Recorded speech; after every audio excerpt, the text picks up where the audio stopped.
Most people believe intelligence is something you're born with.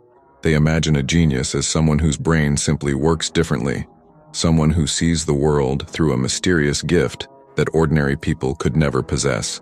That belief is comforting because it removes responsibility. If intelligence is fixed, then there's no reason to train it. But history tells a different story.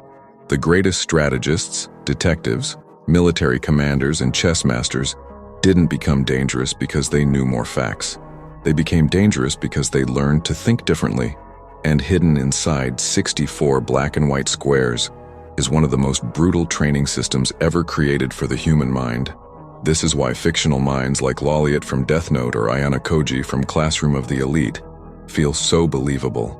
Their intelligence isn't shown through impossible calculations. It's shown through perception. They notice what everyone else ignores. They predict reactions before they happen.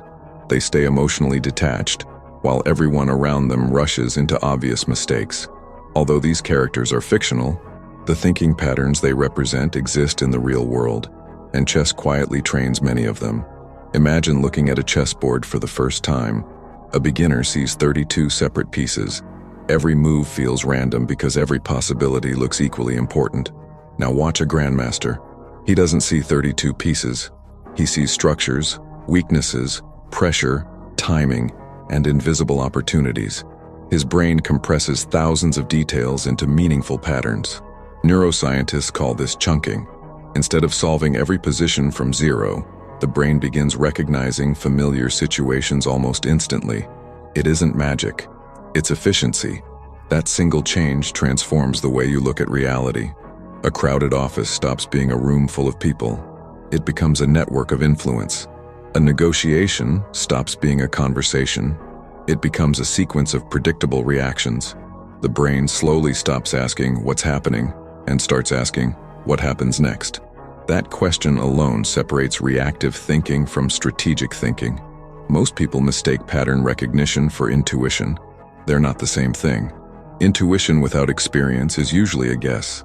Pattern recognition is built from thousands of repetitions. Every serious chess game teaches the brain to connect positions that appear different but share the same hidden structure. Eventually, your mind begins recognizing patterns outside the board. You notice repeated behaviors, repeated mistakes, repeated opportunities. Suddenly, the world looks less random than it did before. Lawliet never rushed toward the first explanation because he understood something psychologists have studied for decades. Every conclusion is only as good as the evidence supporting it. As new information appears, intelligent people update their beliefs instead of protecting them. This approach is known as Bayesian thinking. Instead of asking, "Am I right?" the question becomes, "Given everything I know right now, what is most likely to be true?" Chess forces this habit every single move because one decision from your opponent changes the entire position. Certainty disappears. Adaptation becomes survival. Then comes executive control, the ability that silently separates disciplined minds from distracted ones. Imagine seeing your opponent leave a powerful piece unprotected. Your emotions scream, "Take it." But 6 moves later, that decision loses the game. Every experienced player has lived through this mistake. Chess teaches the brain to delay emotional reactions until logic finishes speaking. The prefrontal cortex, responsible for planning and self-control, becomes heavily involved because every impulse must compete against long-term strategy. The strongest move often feels uncomfortable, precisely because it requires patience instead of excitement. This connects directly to delayed gratification. Modern life rewards immediate stimulation.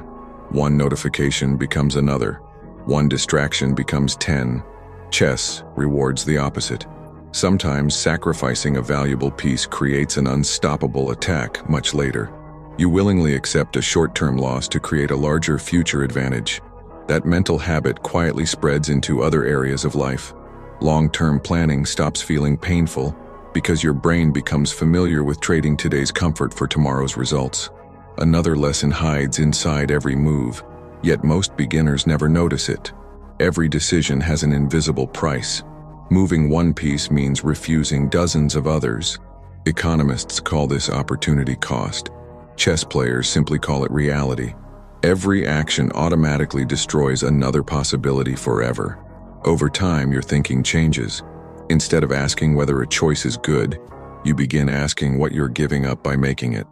That single question prevents countless poor decisions both on and off the board. Perhaps the most powerful transformation comes through cognitive models. Think of them as mental maps. A person without maps walks through reality reacting to whatever appears first. A person with strong mental models sees systems instead of isolated events. They understand incentives, probabilities, trade-offs, feedback loops, and second-order consequences. Chess constantly strengthens these models because every move creates new chains of cause and effect. Nothing exists alone. Every decision reshapes the future position. Magnus Carlsen once explained that strong players don't necessarily calculate everything. They eliminate bad ideas quickly and spend their energy on the few possibilities that actually matter. This reflects an important principle found across psychology and expertise research. Intelligence often isn't about processing more information. It's about ignoring information that doesn't matter. Experts filter, beginners collect. That difference saves enormous mental energy. The White Room philosophy exaggerates these ideas for entertainment, but beneath the fiction lies a real principle. Elite thinking is rarely about memorizing everything. It's about removing unnecessary thought until only useful thought remains. Every distraction eliminated creates space for better judgment. Every emotional impulse controlled creates room for better decisions.